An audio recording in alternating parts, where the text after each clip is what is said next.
ఓం నమో వెంకటేశాయ. మేము రీసెంట్‌గా తిరుమల వెళ్ళాము అని నేను షార్ట్స్‌లో, పోస్ట్‌లో అలాగే ఇన్‌స్టాగ్రామ్‌లో పెడితే చాలామంది అడిగారు. అక్క మీరు తిరుమల వెళ్ళినప్పుడు అక్కడ సిట్యుయేషన్ ఎలా ఉంది? అక్కడ దర్శనానికి ఎంత టైం పడుతుంది? దర్శనం కోసం టికెట్స్ ఇస్తున్నారా? టికెట్స్ ఎక్కడ ఇస్తున్నారు? అంటే టోకెన్స్ ఎక్కడ ఇస్తున్నారు?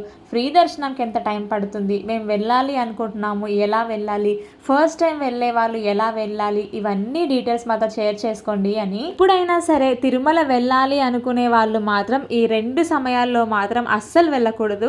ఏంటి అంటే సమ్మర్ హాలిడేస్‌లో రద్దీ అనేది చాలా ఎక్కువగా ఉంటుంది. ముఖ్యంగా చిన్నపిల్లలు ఉన్న వాళ్ళు మాత్రం అస్సలు వెళ్ళకూడదు. ఎందుకంటే 5, 6 సంవత్సరాల్లో పిల్లలు ఉన్న వాళ్ళైతే గనక ఆ ఎండలకి, ఆ రద్దీలో అస్సలు తట్టుకోలేరనమాట. చాలా ఇబ్బంది పడాల్సి వస్తుంది. తర్వాత ఇంకొకటి ఏంటి అంటే మనందరికీ దసరా హాలిడేస్ ఇస్తారు కదా! దసరా హాలిడేస్‌లో కొండ పైన మనకి బ్రహ్మోత్సవాలు అయితే జరుగుతూ ఉంటాయన్నమాట. ఆ బ్రహ్మోత్సవాలప్పుడు ఇసుక పోస్తే రాలినంత జనం అయితే ఉంటారు. దయచేసి దసరా హాలిడేస్ కదా అని చెప్పేసని పిల్లల్ని తీసుకొని బ్రహ్మోత్సవాల టైంలో కూడా మనం వెళ్ళే ప్రయత్నం అయితే చేయకుండా ఉండడమే మంచిది. ఎందుకంటే నేను ఆల్రెడీ 2 సార్లు ఎక్స్పీరియన్స్ చేశాను కాబట్టి అక్కడ సిచ్యువేషన్ ఎలా ఉంటుందో తెలుసు కాబట్టి మీకైతే ఇంత క్లియర్‌గా చెప్తున్నాను. మేము హైదరాబాద్ నుంచి తిరుమలకి ట్రైన్ సౌకర్యం ద్వారా అయితే వెళ్ళామన్నమాట. రైల్వే స్టేషన్‌లో దిగిన వెంటనే మనకు అక్కడ విష్ణు నివాసం అనే కాంప్లెక్స్ ఉంటుంది. అక్కడ మనం ఫ్రెష్ అప్ అయిపోవచ్చు. లేదు అనుకుంటే కనుక ఇక్కడ మనకి రైల్వే స్టేషన్ దగ్గర నుంచి ఒక ₹50 ఛార్జ్ అలాగా తీసుకుంటారు. అక్కడ నుంచి మనము కపిల తీర్థానికి అయితే వచ్చేయచ్చు.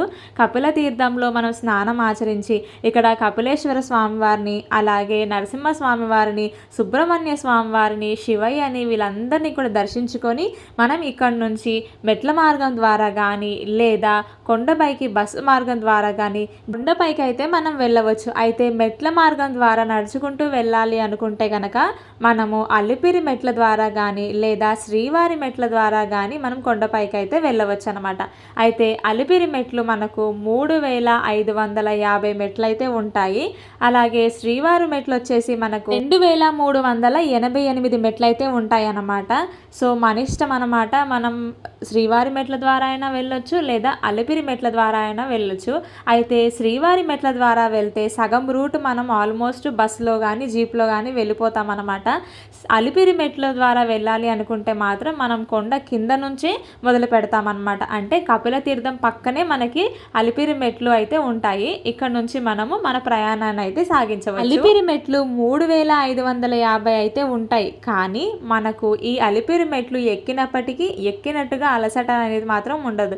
కానీ శ్రీవారి మెట్లు ఒక 1000 తక్కువగా ఉన్నప్పటికీ కూడా శ్రీవారి మెట్లని అంత ఈజీగా అంత సులువుగా అయితే ఎక్కలేము.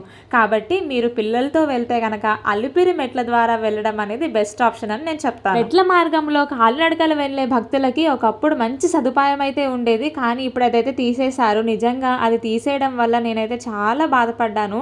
ఎందుకంటే మనలాంటి వాళ్ళు, ఎంతో ముసలి వాళ్ళు, పెద్ద వయసున్న వాళ్ళందరూ కూడా ఈ మెట్ల మార్గం ద్వారా స్వామివారి దర్శనకు అయితే వెళ్ళాలనుకుంటారు. కానీ ఇలా వెళ్ళిన వాళ్ళని కూడా సర్వదర్శనం లైన్లోనే పంపించేస్తున్నారు. అంటే ఒకప్పుడు ఏం చేసేవాళ్ళంటే మెట్లు ఎక్కి వెళ్ళే వాళ్ళని మధ్యలో ఒక కౌంటర్ ఏర్పాటు చేసేవాళ్ళు. అక్కడ మన ఆధార్ కార్డ్ చూపిస్తే మనకంటూ ఒక ట్యాగ్ లాగా అంటే ఒక కార్డ్ ఇచ్చేవాళ్ళు అనమాట. సో ఆ కార్డ్ చూపిస్తే మనకి ఫ్రీగా అంటే మనం ఎలాంటి డబ్బులు కట్టకుండానే మనకు ₹300 టికెట్ తీసుకుంటే ఎంత ఫాస్ట్గా అయితే దర్శనం అయిపోతుంది, అంత ఫాస్ట్గా కాలినడకన వెళ్ళిన భక్తులకి కూడా 2-3 గంటల్లో దర్శనం అయితే అయిపోయేది. కానీ ఇప్పుడు మాత్రం బస్సు ద్వారా వచ్చిన వాళ్ళకి, జీపుల ద్వారా వచ్చిన వాళ్ళకి, సొంత వెహికల్లో వచ్చిన వాళ్ళకి, అలాగే కాలినడకన వచ్చిన భక్తులకి కూడా సర్వదర్శనం లైన్లోనే వెళ్ళాల్సి వస్తుంది. అందుకని ఈ విషయంలో మాత్రం కొంచెం బాధ అనిపించింది నాకు. అలిపిరి మెట్లు ఎక్కుతున్నప్పుడు మనకు ప్రతి చోట ఒక్కొక్క గుడి అయితే కనిపిస్తూ ఉంటుందన్నమాట. మనం అలా గోపురాలన్నీ దాటుకుంటూ వస్తే చివరగా ఇక్కడ మనము మోకాళ్ళ పర్వతం దగ్గరికి అయితే వచ్చేస్తాం. ఈ మోకాళ్ళ పర్వతం దాటాము అంటే ఆల్మోస్ట్ మనం ఇంకా కొండపైకి వచ్చేసినట్టు. దర్శనం టోకెన్స్ గురించి అంటే SSD టోకెన్స్ గురించి కూడా మన వాళ్ళందరూ అడిగారు. అవి ఇప్పుడు ఎక్కడ ఇస్తున్నారంటే 3 ప్లేసెస్లో ఇస్తున్నారు.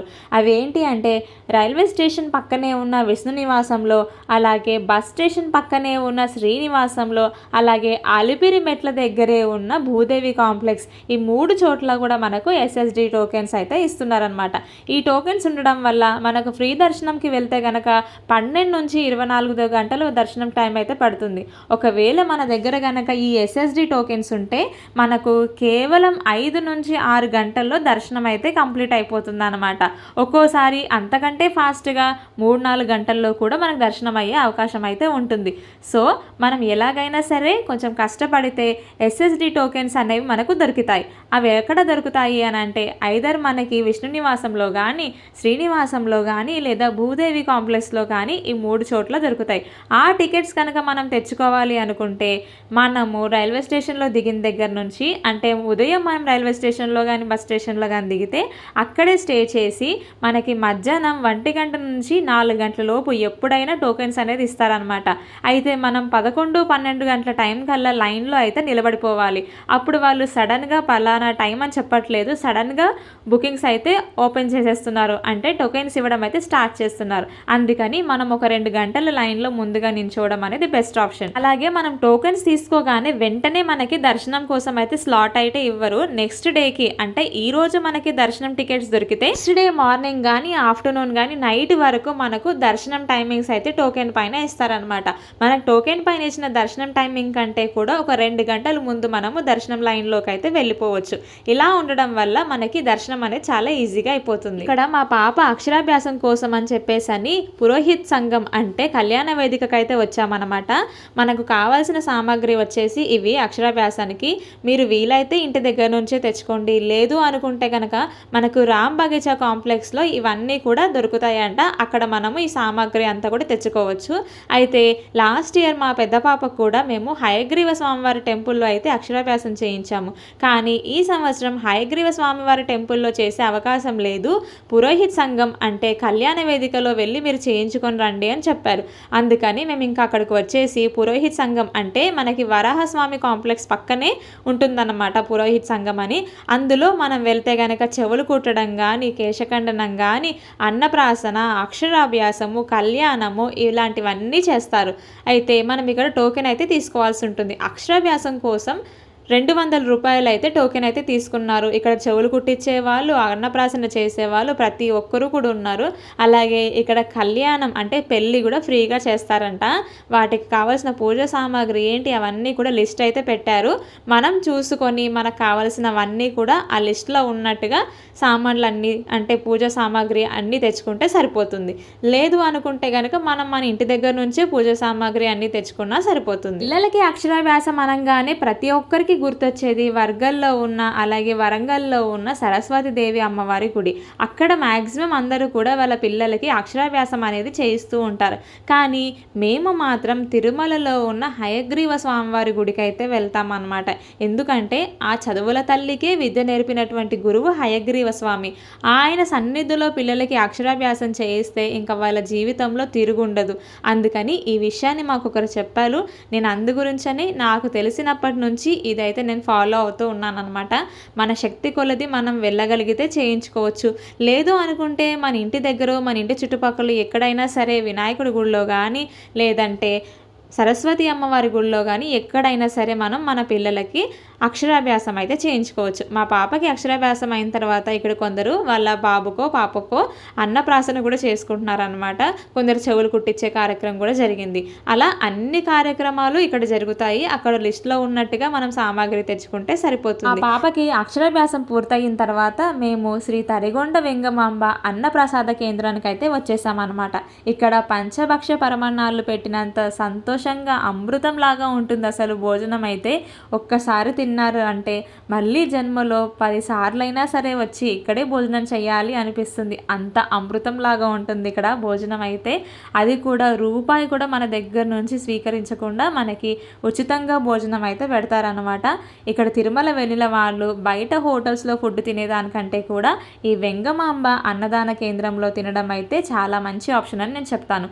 తర్వాత మనకి పుష్కరిణి ఎదురుగానే ఉన్న హయగ్రీవ స్వామి టెంపుల్కి అయితే వచ్చాము. లాస్ట్ ఇయర్ ఇక్కడే మా పాపకి మేమైతే అక్షరాభ్యాసం చేయించాము. కాకపోతే ఇక్కడ చేయించుకునే అదృష్టం అవకాశం ఈ సంవత్సరం లేదు. అందుకని ఇంకా మేము పురోహిత్ సంఘంలో అయితే చేయించుకున్నాము. ఈ టెంపుల్ ఎగ్జాక్ట్గా మనకి కోనేరు అంటే మనకి పుష్కరిణి ఎదురుగానే ఉంటుందన్నమాట. పుష్కరి పక్కనే మనకి వరాహస్వామి టెంపుల్ కూడా ఉంటుంది కదా. ముందుగా వరాహస్వామి టెంపుల్లో వరాహస్వామిని దర్శించుకున్నాక మనం స్వామివారి దర్శనానికి అయితే వెళ్ళాల్సి ఉంటుంది. తిరుమల వచ్చిన వాళ్ళలో 90% జనాలు ఏం చేస్తారంటే కేవలం వెంకటేశ్వర స్వామివారి దర్శనం కోసం మాత్రమే వచ్చి వెళ్ళిపోతారు. అది వాళ్ళు చేసే అతిపెద్ద తప్పు. ఏంటి అని అంటే కేవలం స్వామివారి దర్శనం చేసుకుంటే సరిపోదు, మన యాత్ర అనేది, మన దర్శనం అనేది కంప్లీట్ అవ్వదు. ఏంటి ఎందుకు అని అంటే మనం ముందుగా అయితే వరాహ స్వామివారి దర్శనం అయితే చేసుకోవాలి. స్వామివారు స్వయంగా నీ దర్శనం తర్వాతే నా దర్శనానికి భక్తులు రావాలి అని వరం ఇచ్చారనమాట వరాహస్వామికి.